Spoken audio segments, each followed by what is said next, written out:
Hello guys, कैसे हो आप सब। तो आज बात करेंगे हम विप्रो के बायबैक के बारे में। ठीक है, तो इसकी मैं कंप्लीट आज एक वीडियो बना रहा हूँ, इसको आप एंड तक जरूर देखना। सारी जो भी आपके डाउट्स हैं सारे इसमें आपको क्लियर हो जाएंगे। तो सबसे पहले जो जरूरी होता है इसके अंदर होती है रिकॉर्ड डेट। ठीक है, रिकॉर्ड डेट क्यों जरूरी होती है? जैसे फॉर एग्जांपल हम एग्जांपल ले रहे हैं, अभी कोई फिक्स रिकॉर्ड डेट आई नहीं है। फॉर एग्जांपल मैं 25 मई का इसमें आपको एग्जांपल लेके दिखा रहा हूँ। 25 मई 2026 की मान लो कंपनी ने सेट कर दी रिकॉर्ड डेट। रिकॉर्ड डेट क्या होती है? कंपनी इस डेट को चेक करेगी कि किस किस इन्वेस्टर के पास विप्रो के शेयर हैं या नहीं है। अगर जिनके पास हैं तो उनको मेल चली जाएगी कि हाँ आप एलिजिबल हो विप्रो के बायबैक में अप्लाई करने के लिए। और जिनके पास 25 मई तक नहीं है या उन्होंने 26 को बाय करे, 27 को बाय करे, तो उनके वो शेयर एलिजिबल नहीं होंगे।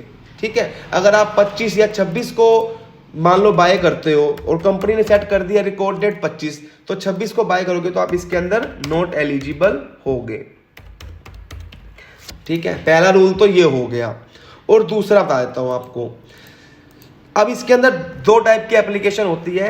पहली होती है रिटेल। इसमें क्या होता है, अगर आप इन्वेस्टमेंट करते हो लेस देन 2 lakhs। ठीक है, और सेकंड इसके अंदर होती है नॉन रिटेल। नॉन रिटेल तो इसके अंदर क्या होती है investment more than 2 lakhs। More than 2 lakhs। ठीक है, बहुत सिंपल सा है। रिटेल में क्या है, अगर आपकी विप्रो के अंदर इन्वेस्टमेंट है 2 लाख से कम के शेयर आपके पास हैं तो आप रिटेल कैटेगरी में आ जाओगे। अगर आपके पास 2 लाख से ज्यादा शेयर हैं विप्रो के तो आप नॉन रिटेल कैटेगरी में आ जाओगे।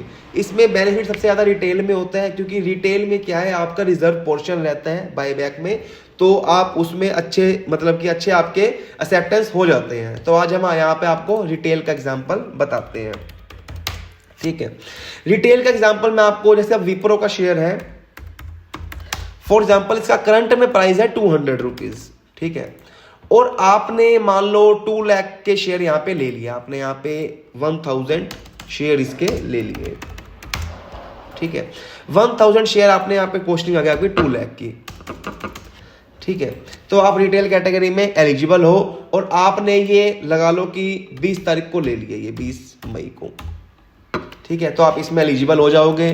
तो कंपनी की तरफ से आपको मेल आएगी कि हाँ आप इतने शेयर के लिए एलिजिबल हो। फॉर एग्जांपल कंपनी ने कहा कि आपके पास 1000 शेयर हैं, तो इसमें से हम आपके 100 शेयर ले लेते हैं। ठीक है, कुछ भी हो सकता है, वो 100 भी हो सकते हैं, 200 भी हो सकते हैं, कुछ भी हो सकते हैं। तो एग्जांपल के लिए हम ये 100 शेयर यहाँ पे ले लेते हैं कि कंपनी हमारा 100 शेयर यहाँ पे हमसे ले रही है।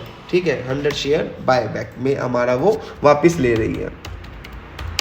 ठीक है, अभी हमने तो यहाँ पे 200 रुपए का बाय किया था, है ना, 200 रुपीज का बाय किया था हमने यहाँ पे, तो हमारी इन्वेस्टमेंट हो गई थी 2 lakhs की। ठीक है, और यहाँ पे हमारे से कंपनी ले रही है 100 शेयर बैक में बायबैक। तो जो सिर्फ हमारे 1000 में से 100 शेयर होंगे ना, वही बायबैक में हमारे जाएंगे और बायबैक हो जाएगा पूरा। तो आपके पास पेंडिंग में रह जाएंगे पीछे 900 शेयर्स, क्योंकि 100 शेयर तो आपके कंपनी ने ले लिए। ठीक है, और जो रेट जो कंपनी ने कहा है कि जिस रेट पे वो लेके आ रही है बायबैक, वो है 250 का, 250 प्राइस। और ये फिक्स प्राइस है, ये चेंज नहीं होगा। ठीक है, और जो ये वाला प्राइस है ये तो डेली चेंज हो ही रहा है, लेकिन जो ये प्राइस है 250 वाला, ये कभी चेंज नहीं होगा। ये अभी इन्होंने कंपनी ने फिक्स कर दी है कि इस रेट पे वो आपसे ले लेंगे। ठीक है, तो कंपनी ने आपसे 100 शेयर बाय करे तो ये कितने के बाय हो गए? 25,000 के आपके ये बाय हो गए। ठीक है, 25,000 के आपने मतलब कि कंपनी आपको 25,000 पे आपके बैंक अकाउंट में वो ट्रांसफर कर देगी।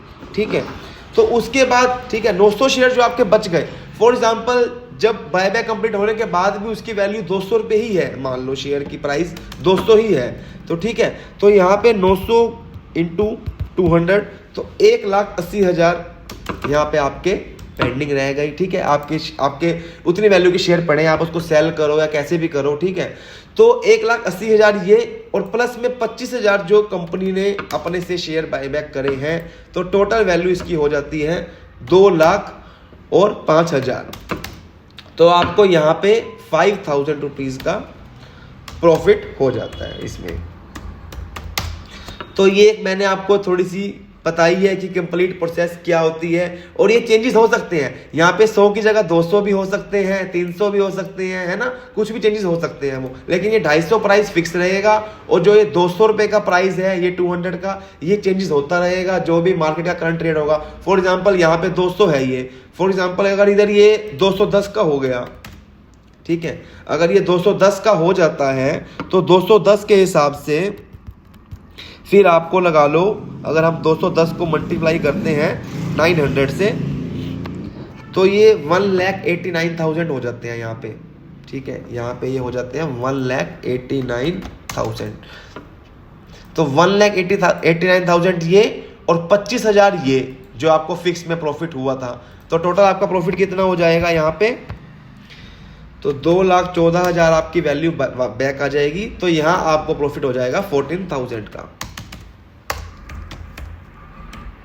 लेकिन ये तो डिपेंड करता है कि आपके शेयर की वैल्यू क्या हो गई, वो तो उस पर डिपेंड करेगा। लेकिन ये चीज़ फिक्स है कि यहाँ 250 में कंपनी अपने से वापस लेगी। 100 शेयर भी ले सकती है, 200 भी ले सकती है, 300 भी ले सकती है, वो डिपेंड करता है कि आप कितने लोग ज़्यादा इसके अंदर अप्लाई करेंगे, तो उसी हिसाब से यहाँ पे कंपनी बायबैक करेगी।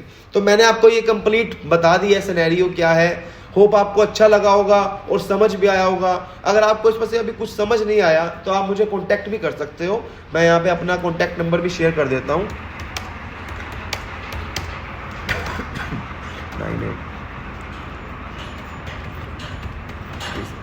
तो ये मेरा कांटेक्ट नंबर है, तो आप मुझे यहाँ पे कॉल करके भी समझ सकते हो इसकी कंप्लीट डिटेल। अगर आप इसमें इंटरेस्टेड हो अप्लाई करने में और इसकी कोई भी इसमें कुछ समझ ना आया तो वो समझने में, तो आप मुझे कभी भी कॉल कर सकते हो, ठीक है। और थैंक यू, आपने पूरी वीडियो देखी उसके लिए थैंक यू सो मच।